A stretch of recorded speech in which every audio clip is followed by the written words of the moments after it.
English कैसे सीखें YouTube channel में आपका स्वागत है। इस क्लास में हम इस स्टोरी के एक एक वर्ड का उच्चारण लिखकर इसे ट्रांसलेट करेंगे और इसकी मीनिंग भी आपको बताते हुए चलेंगे, जिससे आपको इंग्लिश पढ़ने के साथ साथ उसकी मीनिंग भी आसानी से निकालना आ जाए।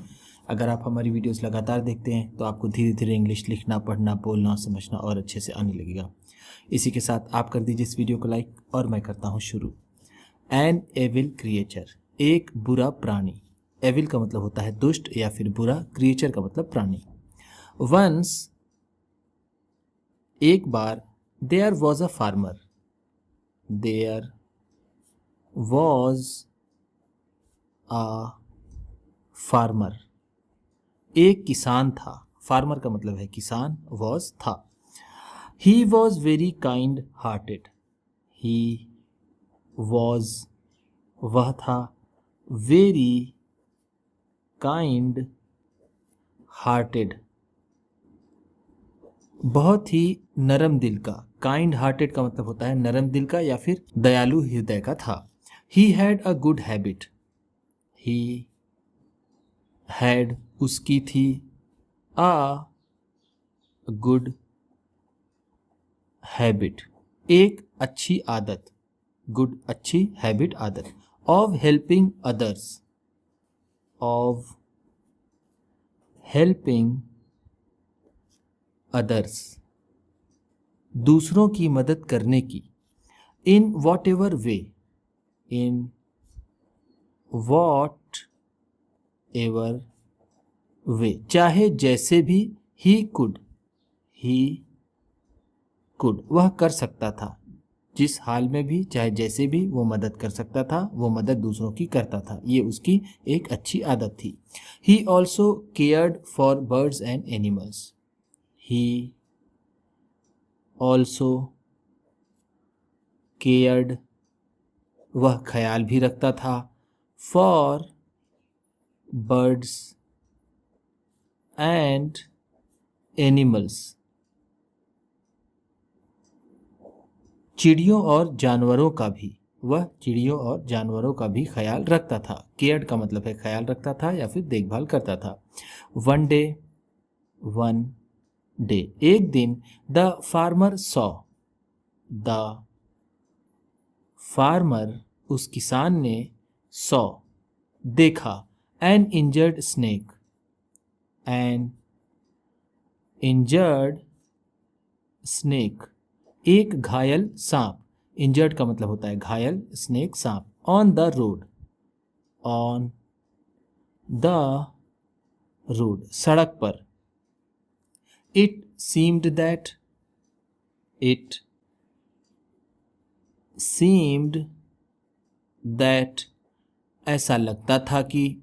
When the snake was crawling, when the snake, जब वह सांप, was crawling,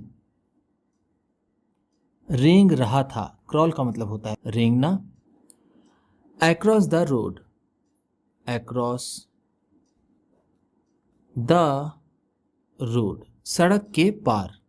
some vehicle, some vehicle, कोई वाहन। यहाँ सम का मतलब होगा कोई या फिर हम कह सकते हैं any. Had run over the creature, had run over, कुचल गया था।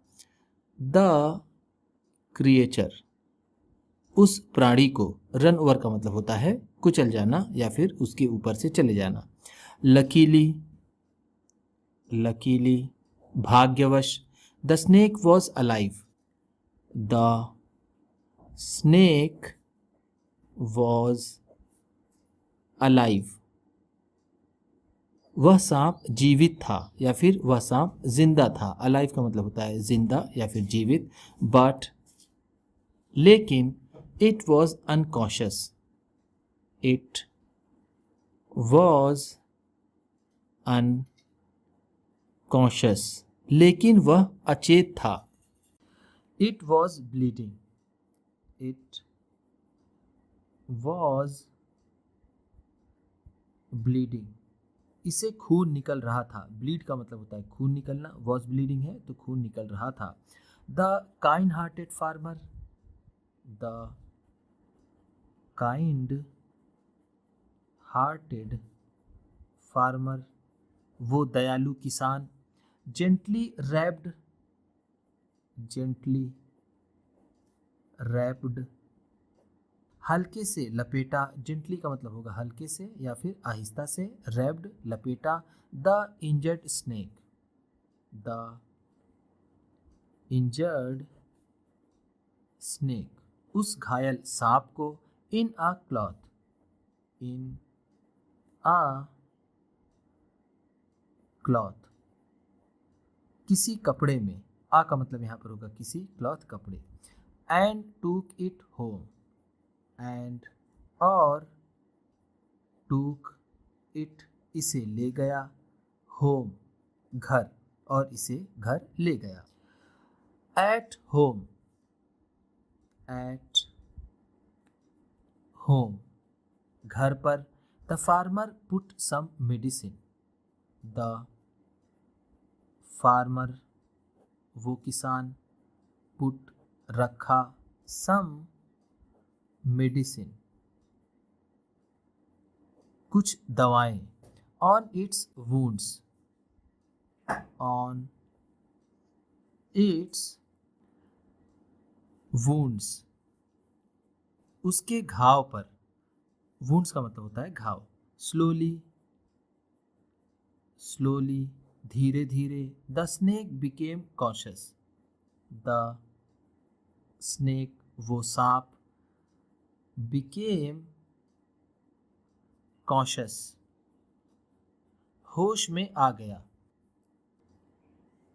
बिकेम का मतलब है हो गया या फिर आ गया, बिकेम कॉशियस होश में। The farmer gave it, the farmer gave it उस किसान ने इसे दिया।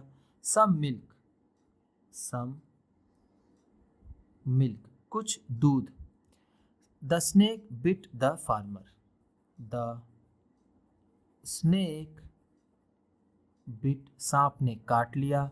द फार्मर, द फार्मर उस किसान को। The farmer died, the farmer died वो किसान मर गया। डाइड का मतलब होगा मर गया। On the spot, on the spot उसी जगह पर। स्पॉट का मतलब है जगह, ऑन द स्पॉट जगह पर। It is well said, it is well said सही ही कहा गया है। दैट कि an evil creature, an evil creature कि कोई दुष्ट प्राणी। Never change its nature, never change कभी भी नहीं बदलता है। इट्स नेचर अपने स्वभाव को। नेचर का मतलब यहाँ पर है स्वभाव, ऐसे तो नेचर का मतलब प्रकृति या फिर कुदरत भी होता है। नेवर का मतलब है कभी नहीं, क्रिएचर प्राणी, चेंजेस बदलता है। ये सही कहा गया है कि कोई भी बुरा प्राणी अपने स्वभाव को कभी नहीं बदलता है। उम्मीद करता हूँ इस क्लास में बताई गई वर्ड मीनिंग्स और सेंटेंसेस आपको अच्छे लगे होंगे। सबसे अच्छा वर्ड कौन सा लगा इसे कमेंट बॉक्स में ज़रूर बताइएगा। इसी तरह की वीडियोस के साथ साथ ढेर सारी रीडिंग की, ट्रांसलेशन की और बहुत सी इंग्लिश सीखने वाली वीडियोस पाने के लिए चैनल को सब्सक्राइब कीजिए और ये वीडियो किसी न किसी अपने दोस्त को, मित्र को, परिवार वाले को शेयर भी ज़रूर कर दीजिएगा। तो चलिए मिलते हैं फिर अगली वीडियो में।